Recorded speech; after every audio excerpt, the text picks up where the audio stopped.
Of course, all of us know it was just last month that former NBA player Greg Oden formally announced his retirement, saying that he physically just couldn't play anymore. And but recently he told ESPN's Outside the Lines about how he'd be perceived as far as his career. He said, quote, "I'll be remembered as the biggest bust in NBA history, but I can't do anything about that."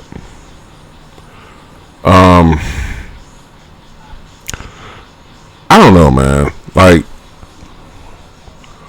see, when it comes to injuries, it's difficult for me to accept that. You see what I'm saying? Like, and there have been other guys. Like, I get the comparisons to Kevin Durant, but that's unfair because of injuries. Greg Oden was limited to only 105 games in 5 seasons or something like that. It's not fair. A better comparison as far as someone who's a bust is somebody who was highly touted and projected to be something, and even though they were relatively healthy, they played far below expectations. When Oden was healthy, the little bit of time he was healthy, he was effective. Was he Akeem Olajuwon or even the Dikembe Mutombo? No, but he was effective. But his body simply was not suited to play in the NBA. I mean, we see it time and time again with a lot of these big, large, lumbering big men. They're just not. Their bodies just don't tend to hold up at the NBA level. But there's been other guys who were busts. Sam Bowie, Michael Olowokandi, Kwame Brown, who many people say was the biggest bust of all time. Anthony Bennett,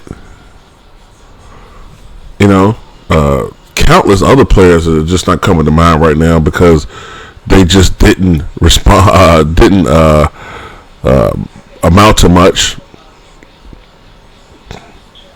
So well, I mean, let me just put it like this: while he by no means would be considered a bust, wouldn't most of you guys say that Mike Miller is the biggest, like the worst Rookie of the Year candidate of all time? Like, that candidate, isn't he the worst Rookie of the Year of all time? Like, when you look at how his career progressed. But he's not a bust. But if you were comparing Mike Miller to a previous Rookie of the Year winner like a Mitch Richmond or even a Mark Jackson, his career would be disappointing. But Mike Miller in himself didn't have a disappointing career. So, I don't know. I think it's kind of hard to say that Greg Oden is the biggest bust of all time. I mean, I can't compare him to Kevin Durant. Although I will say that Portland as a franchise has had a lot of bad luck. A lot of bad luck since the late 80s.